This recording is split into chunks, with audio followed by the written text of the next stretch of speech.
أعوذ بالله من الشيطان الرجيم بسم الله الرحمن الرحيم الحمد والثناء لله رب العالمين باره الخلائق أجمعين الذي لا يبلغ مدحته القائلون ولا يحصي نعماءه العادون ولا يؤدي حقه المجتهدون ثم الصلاة والسلام على سيدنا ونبينا محمد وآله الطاهرين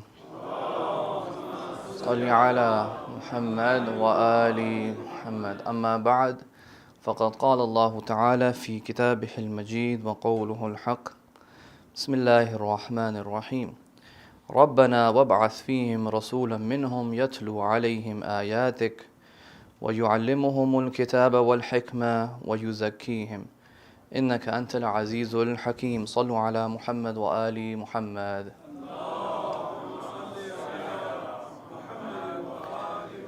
Assalamu alaikum, dear brothers and sisters.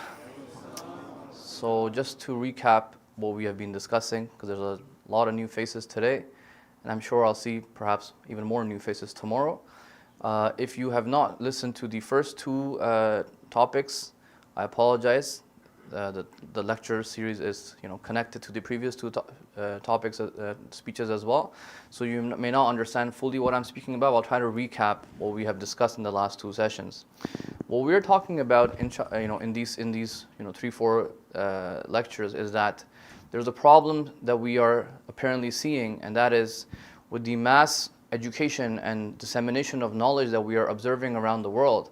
Even Muslims are engaging in this mass transmission of knowledge.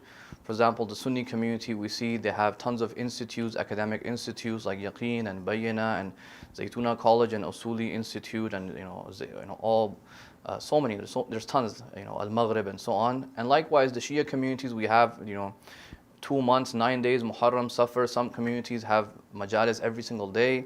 Then we have programs the entire year. And you would assume that this is education at its finest. There's tons of information and knowledge being disseminated from the minbar and these different centers. But the question is, it seems like the community as a whole, intellectually does not seem to be so much progress that is happening. How is it possible that somebody can come from our own community sometimes, or sometimes from the outside, they can cast some doubt on some very basic fundamental matters of aqeedah, and our entire community or the youth go into doubt and shock. How can we not answer some of these questions if they have heard dozens and dozens of lectures their entire life? And I said even more so, problemsome than that, is that even our ethics don't seem to be improving. How is it possible that someone can sit through the entire Ashra in Muharram or Arba'een and just the different events we have throughout the year, and yet the grudges that we have against one another, those grudges are not removed, even though sometimes the lecture series is about the problems of grudges, and we leave with the exact same grudge outside. Okay, so the problem I'm saying is that if there's so much knowledge and information being given, why does it not seem to be so effective? Okay, and maybe some of you will say, no, what do you mean? It is so effective. Okay, then that's an ishkal on my assumption. But it seems like everybody so far is agreeing with what I'm saying. So that had been our topic. That was the problem, that statement that we laid out. And then we said, perhaps we need to look at the purpose of education maybe. Why are we even educating? Why am I coming on this minbar and delivering these lecture series, for example? Or why is anyone opening up institutes and schools and education? There's tons of private schools exist, Islamic private schools, for example. Why are they opening up? What are they really trying to achieve at the end of the day? Are they just trying to pass this information down? Why? Why are they passing this information down? What if I came on this minbar and I did not do any lecture? I just did masaib today, 5-minute masaib and noha, and that's it. We would all go home. What would be the problem with that? That's how it was for 1,000 years. And we said perhaps we have to look at the objectives of education. Why do people and governments and societies and schools and media, why do they even want to educate people? And we said there are 4 or 5 prominent theories over here. There's more, but 4 or 5 prominent theories, and we went through 4 of them. I'll recap their titles very quickly. The first theory we said, so we were going in order of prominence. What's the most famous theory? What's being implemented outside? We said the most prominent theory is that the reason for why we want to educate society and we want to educate children is so that they can return an investment back to the community.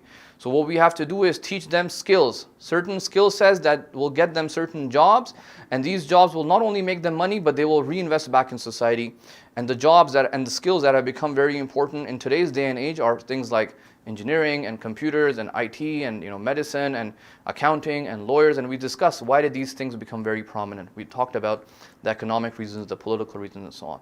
That's the prominent theory that exists. And all of us who went through public schooling, for example, or even if you don't go through public schooling, if you watch documentaries or educational information, shows and so on, that is actually, you see, that's the prominent theory. That's the prominent objective. And this objective has a very important, crucial problem today. And that is that if you have this objective for why you want to educate masses, it is completely stripped of morality and ethics. You can go through the entire education system in the public schools and you will never see them, encouraging you to be humble. There's no merit in showing humility. There's no merit in showing modesty. There's no merit in being, chastity. Where did you, we all went to public school, don't try to fool me. I went to the same school and I went to York University. I never once heard, brother, chastity is a good, trait to have. Or modesty, and modesty both for men and women I'm talking about. I never heard about that, or humble, humility, we must be humble. When did we ever even hear these phrases? These things, according to their objective, are actually not going to allow you to get the skills sometimes that they want you to get. And they want you to become a certain, a sheep. So that's the first theory. Second theory we says that, no, you need to gain knowledge for the sake of knowledge. The more information you have, that's where your merit is in. And we said this thinking was, was popularized about 100 years ago. I keep dropping this American guy's name, which I've never, I say there's an American scholar. His name is John Dewey. You guys can Google it up. That's not like a secret information, John Dewey was a prominent American, theorist. He came up with these ideas. He has very important ideas, and it impacted a lot of public education in America and in the West. And these guys were saying, him and his sort of, followers, they said that information for the sake of information, and I quoted actually from his article where he says, education, you should not care about where this is going to take you in the future. No, just for the sake of it. And we said this leads to things like creating, websites like Wikipedia. Wikipedia, anyone can go on Wikipedia. A 5-year-old boy can go on Wikipedia, and a 60-year-old man can go on Wikipedia, even, anyone, like man, woman, boys, girls, any age, any ethnicity, anyone has access to any information on there. Okay? Why? Because the more you know, the better it is. That's how the sort of, theory that talks about it. And we actually critique this theory. We said this theory is not very in line with the Islamic tradition. The third theory we spoke about, we said that some people say that education should be, the purpose of education should be that you teach people the way of thinking. Okay, the process of thinking. Make them independent. They should not become dependent on people. For example, we gave the example of the guy who loved fish, and the fisherman kept giving him fish. One day the fisherman passed away, and now this guy does not know how to fish. So that teacher, that person who was getting him the fish, we said that he did not do that person any favors. He did khiyanat to this guy. He did khiyanat because he should have just taught him how to fish. And that way he would have remained independent. And we said, as a matter of fact, Islam and the Islamic tradition is not against this actually. And we quoted some narrations from the Imams, and we said, Aslan, their behavior many times is that, they teach a principle to the person so they can become independent and, apply those principles in their lives. They can navigate new issues and new circumstances that they come across. And the fourth theory we spoke about was that the purpose of education is to enable a person to really discover themselves. And then from there we said, if once we discover ourselves, we may notice that we have very different affinities. And we talked about a bunch of affinities. One of the Arab Shia scholars has come up with 14 different affinities that even religious people have. For example, some people are just prone to being, they love taqleed in anything. Everything. They want their akhirah and their salvation to be taken care of by somebody else. Tum sambhalo meri akhirat, mujhe kuch jawab nahi dena. Every question Allah will ask me, I say, ask this person, ask this scholar, ask this marja, ask this teacher. They don't want. Their affinities like that. They're not interested in technicalities. We said some people have affinities in superstitions and stories and dreams. Tell me more dreams. What does this Ayatollah Bahjat see in his dream? What did Fulan person see in his dream? Oh, they saw Imam Mahdi. Their entire religiosity is these dreams. But on the other hand, somebody is a very rationalist type of a person, If you give them dreams, they will all of a sudden leave Islam. They say, I'm not going to build my entire religiosity off of dreams. So you see people have different affinities. We said if they have different affinities, then maybe the education system and how we are going to educate these people is going to also differ. And that's why you notice Imams, the Imam Zainul Abidin alayhi salam, for example, did not teach Dua Abu Hamza to every companion. It's called Dua Abu Hamza because maybe Abu Hamza was something special. Okay? I have a funny story. In Iran, Dua Abu Hamza, they usually split it into like 5 nights. Okay? I went to a masjid in England. It's a very big masjid over there. And it was a Khoja mosque. Okay, so, I said, brothers, in Al-Mahdi council where I go, I said, Dua Joshan Kabir, we split it into half. Like, I cannot read the whole dua, it's too long. He said, yes, brother, inshallah, we'll split it. So I said, okay, good. It's like, you will do the first 50, and this other brother will do the next 50. I was like, oh, because we do 10, 10, 10, we split it up. So I do Joshan Kabir, and then there was also Thursday night, so I did Dua Kumail, and the Quran A'mal, and it's not finishing, okay? Good thing was there was mango lassi, so I love mango lassi. So we were drinking that. Okay, done. Now, it's my worst nightmare that someone's going to ask me to do Dua Abu Hamza. The president uncle comes, respected uncle, he says, Sayyid, Dua Abu Hamza. And I have a look of fear on my eyes. I'm like, okay, maybe like in Iran, they split it. I'm like, so like, half of it? He's like, no, brother, the whole. And it's still on YouTube. And I read the entire Dua Abu Hamza, and I don't know what I read. I was exhausted. I was just like, my mouth was just moving, and even the Arabic, sometimes it gets complicated. But I got so tired and exhausted, and at the end of the amal, you're not feeling anything. It's not in my personal affinity to do amal that long and that late. I'm just letting you guys know, okay? But some brothers and uncles they're like, keep going. So look, there's different affinities, and the imams taught these du'as to different people. This is a very important thing we have to take into consideration. Unfortunately for us, we just open Mafati, say, oh, this dua, this dua, this dua, this dua. We're not seeing, wait, this dua from Imam Zain al-Abidin, this one from Imam Baqir, this one from Imam Sadiq. It's over 150 years they're giving these different duas to different people in like different times in different cities. But it's coming in one book and we're thinking, ye karne sare amal raat ko. No, some people cannot handle. I'm not saying, so there are, mashallah, we have people in the community that can do it. And this is what they need. But we have to take into consideration people who will actually be put off by it. And we should not judge them and judge their religiosity based off of this. Okay, so this is something that is part of the education system, guys. Okay, this is all how it will get impacted. The education system will ensure that you understand that people are different. So that was the 4th theory that we spoke about. Inshallah, today we're going to talk about the 5th theory, and it's going to sound very boring, but it's actually the most important theory, and we're going to quote a lot of riwayat and ayat, inshallah, about this. Sallu ala Muhammad wa ali Muhammad.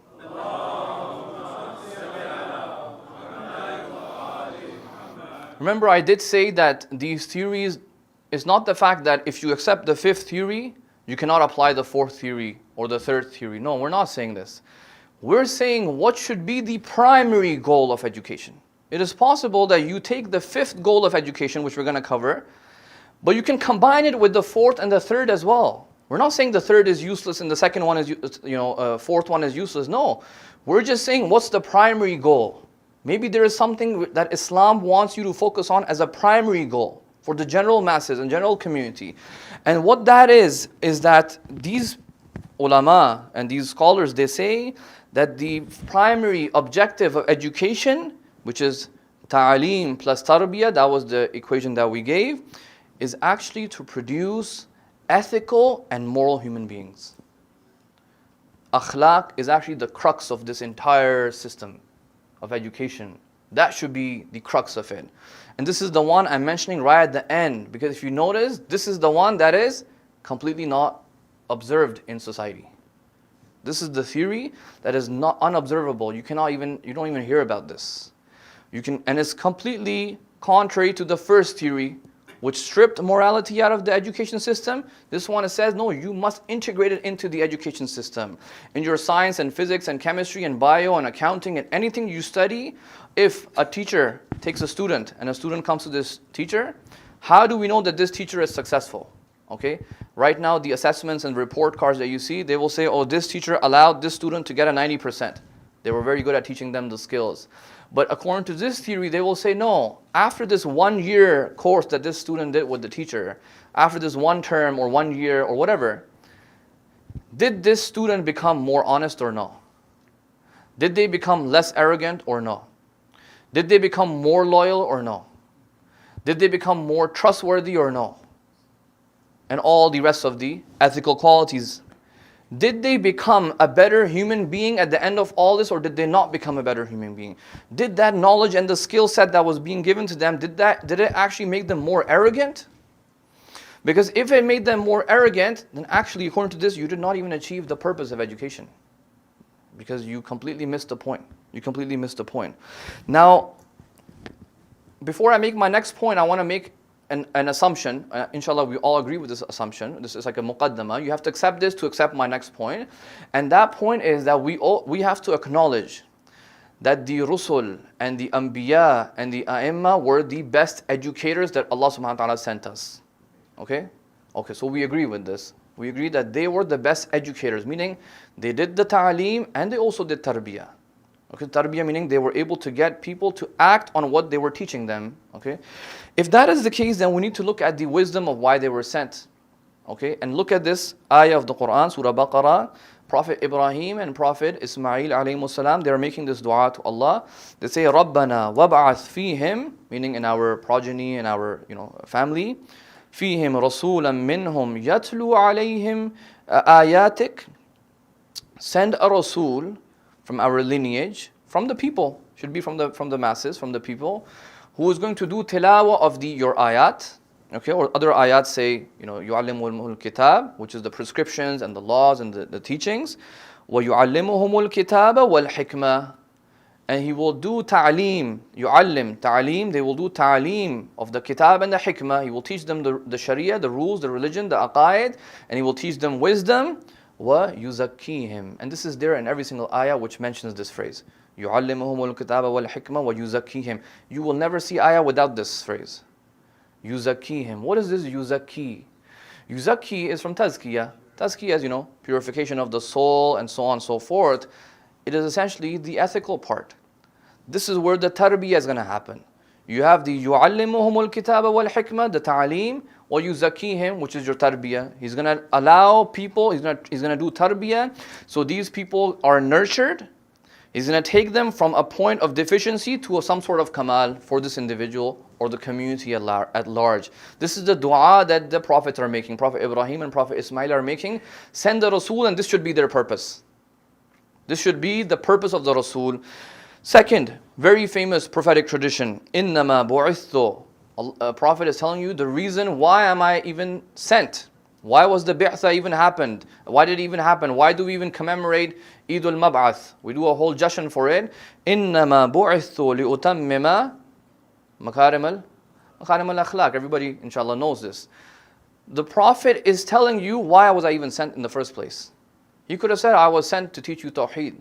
But tawheed doesn't end as saying Allah ek hai. That's the nasheed, the qasida. Allah ek hai, panjadan panj. That's okay. Yeah, good. Kindergarten level, that's good. The Prophet didn't just come for you to say Allah ek hai, Allah is one. No, he needs to see something changing in you.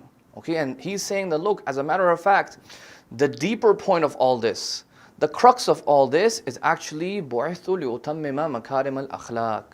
Okay, and tawheed, by the way, just on a side note, tawheed is what they call a verbal noun. For example, when we say, to go. Okay, to go, it's a verbal noun. Then you turn it into a verb. Going, gone, to go, whatever, right? So verbal nouns, to go, to eat, to whatever, to sleep. Tawheed is actually a verbal noun. To make one. It actually means to make something one. So when you say you believe in Tawheed, so deeper understanding here is that your life, when you say I believe in Tawheed, I accept Tawheed, you actually should be engaging in trying to see unity of Allah subhanahu wa ta'ala in this entire world of kathra, multiplicity. Whoever understood, inshallah, they understand what I'm trying to say. So your entire worldview is you trying to see the unity of Allah. That's actually what Tawheed in the Arabic, to make one, that's actually what it means. to make one. Okay, so he says لِيُتَمِّمَ مَكَارِمَ الْأَخْلَاقِ. Okay, another question. In the era of ghaiba, we always ask, we should be doing Intidhar al-Faraj. There's a lot of theories and philosophies. What does Intidhar mean? Okay, Intidhar, for example, they say it doesn't mean to sit back and just chill and relax. No, we should be doing something. Well, here's a narration that actually defines it for you. What does Intidhar mean? Imam Sadiq alayhi salam, he says,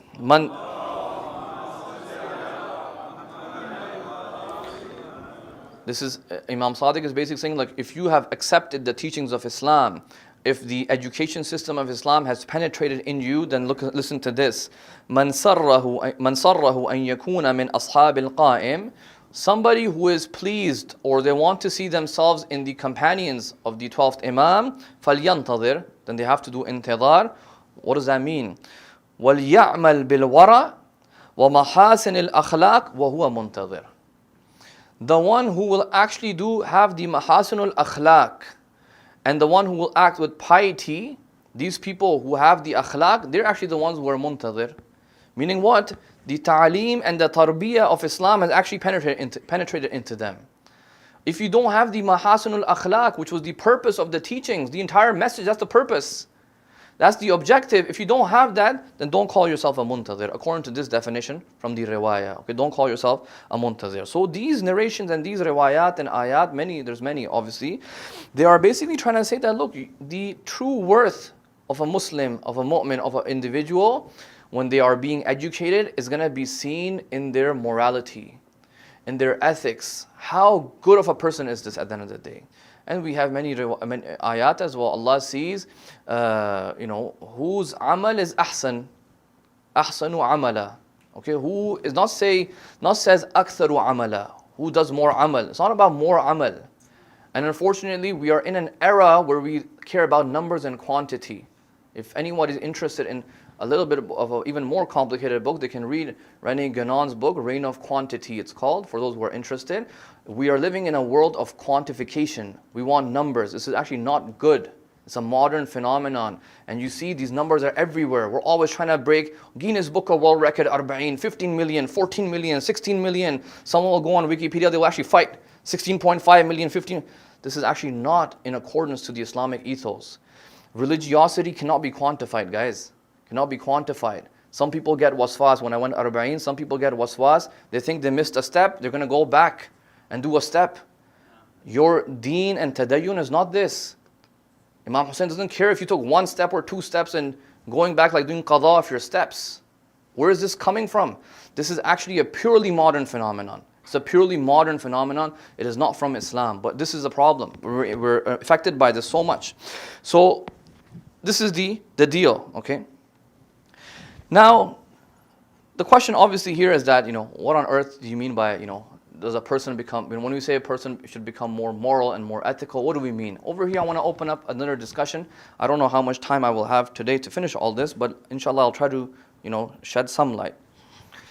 Every objective that we discussed, okay, and we said the first objective and the second objective, these are the prominent objectives, in the Western world and also in the Eastern world.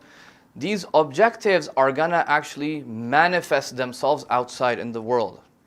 So when you look at the first objective, it's a thought, it's a theory, but once it is implemented, you will see the consequences of that in society outside. Correct? You will see the consequences of it when we go through the education system and we have been ingrained and taught according to the first theory. The way we're going to think, the way we're going to behave, our language, everything is going to be based off of whatever we were taught according to the first objective. But what we are trying to do in the centers, for example, are trying to give the fifth objective. I'm trying to train, we're trying to give education for the ethical reasons, but there's going to be a constant conflict, especially for the youth. We're going to go public schools and these, are consuming media and Netflix and movies, which are all based on the first objective. You're going to start seeing the youth and the younger generation going to start having conflict and an identity crisis. Because the outside world is telling them to make decisions not on ethics. Islam constantly tells you to make decisions based off of ethical values. Islam keeps telling you, no, make the ethical and the moral decision. The outside system tells you, which is a huge system, all of us have gone through it, is telling you, no, don't make it based off these ethical values. Make it off of what's going to get you the future job, future money, future dunya basically. Okay, you're going to see this problem. So what are we saying? We're saying that look, the theories are going to have a reflection outside. They're going to have a reflection. How is the fifth theory, which is the theory we're defending, how is this supposed to look outside? If we were to implement it, what is it supposed to look like? What do you mean the purpose of education is to become more moral? What is it going to look like? Everyone will have their head down and say, Assalamu alaikum, brother? That's what's going to become like that? No, it's not that, that's very cliche. That's not what we mean, head down, everybody Assalamu alaikum, and you open the door, no, that's not what we mean by moral and ethics. That's a very simple, understanding of it. Let's go a little bit deeper, okay? Over here we want to say that look, every insan has two dimensions, okay? And these two dimensions, one dimension of it is internal, and another dimension of it is external. The internal dimension is what we're going to define as culture. What we're going to define as your culture. And that culture is going to get manifested outside, and that's going to become what we call a civilization. Okay?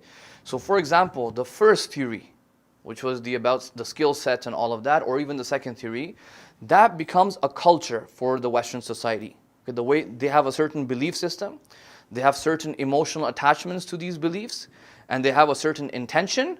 That's their entire culture. The way they think, the way they behave, the way they do things. Then that's going to translate into action. What they say and how they say it and how they behave. And that's going to become an entire civilization. Likewise, in the fifth theory, if you are educating people correctly, there's going to be a very important point that we want to mention here.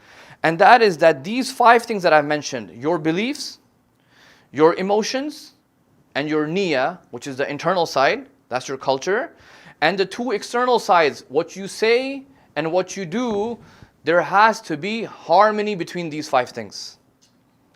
This is what we're saying, that a person will become more ethical. There has to be harmony between these 5 things. And that's what we're going to define and call you are possessing the characteristic of truthfulness. Sadaqat. Now look at this hadith, this riwayah from the messenger. He says, somebody asked the Prophet, which action makes the highest number of people the inmates of hellfire? Who are the people of hellfire? The most, majority. The Prophet says, people who are liars. People who are liars. Now, when we look around in our community, alhamdulillah, we don't have liars like that. It's not that everyone's a serial liar or something. God forbid, maybe some of us utter something, a lie, may God forgive us. But I cannot point at anyone in the community and say, this guy is a liar. When you call somebody a liar, that means it's a quality that they are constantly involved in.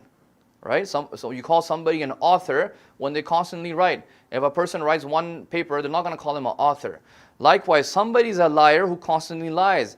Where do we see these liars? We don't have that many. We don't have liars like that in the community, alhamdulillah. But yet the Prophet is saying, no, the majority will be liars. And he says, when a believer is possessing the quality of lying, they become prone to committing every other sin. And when this happens, they will end up committing kufr, disbelief, which will then make them enter hell. What I want to say here is that, look, this lying is perhaps more than just what you are saying. Because when I'm observing, we realize, alhamdulillah, that's not the type of lie we are observing. But it seems that the lie that the Prophet is talking about is a little bit broader than that. And that is the disharmony between these 5 things that I mentioned. Your internal and your external. For example, guys, we have a lot of beliefs. For example, it can be any belief. It can be belief as simple as, I love this brother in front of me. He's a good brother. Or, God is one. These are 2 very drastically different beliefs. One is a personal belief I have about this brother, I like him. And one is a belief which is extremely important, God is one. Now the problem is, imagine I have a belief that, I actually don't like this brother. Imagine I don't like this brother. in the community, I don't like him. It's my belief, I don't like him. I have some problem. But I go to him and I say, Assalamu alaikum, brother, how are you? Long time, how's it going? Oh, mashallah, yeah, please come over to my house, blah, blah, blah. And they are thinking, mashallah, we're actually on pretty good terms. But inside, I want to punch this guy. I'm ready to just kick him out, do another fire drill, take him outside, This, guys, is a lie. You're lying to yourself. You are now effectively not only lying to the brother, you're actually lying to yourself. You have now entered into nifaq. As long as there is disharmony between any of these 5 things, you're going to create a problem. Either you're going to be a show-off, or you're going to be arrogant, or you're going to be a hypocrite, and all the other unethical qualities are going to come out if there is disharmony between these 5 things. For example, another example, we hate certain sins. Inshallah, we hate all the sins. For example, ghiba and zina, and these are sins. We have a belief that these sins are going to take you to, going to get you punished very badly. But we observe it around us in our society, and the things we say and the things we do, and even sometimes our internal emotions don't react to any of these things. That's normal. This is also a disharmony. Shirk, which is the biggest sin, and maybe Allah will not even forgive this sin. We are living in a shirk-infested society, but we are completely normal to it. This is a disharmony, meaning our education system has actually failed us. If we cannot build, on the one hand we're learning shirk is kufr, shirk is this, shirk is evil, shirk is bad. But the outside system is telling us, it's all normal. Inside I'm telling you, no, it's kufr, it's evil, people are going to get punished for this, blah, blah, blah. But so now our belief system is saying it's evil, it's wrong, but our emotions, we're not reacting to it. Okay, and by emotions I mean your love for it, your hatred for it, your anger, your desires, all these are all emotions. Your emotions are not in sync with what you believe. You hate this thing, but you're perfectly fine with it. You're not reacting to it. So your emotions are not in sync. And then sometimes maybe even your emotions are in sync. You hate this sin. But what you say and how you behave is completely contrary. If somebody were to see you, they will say, yeah, you're actually perfectly fine with this sin. This, which is prominent in society. So the education system, which is meant to get you to become more ethical, is going to make sure that there is harmony in this insan, in this child, in these 5 aspects. These five aspects are actually 2 dimensions. One dimension is internal, the beliefs, the emotions, and the niyyah, which is internal. Okay, and the second is what you say and what you do. The first part will make your culture. Is your culture a culture of intellectuality, of reasonability, or is it a culture which is completely in disharmony?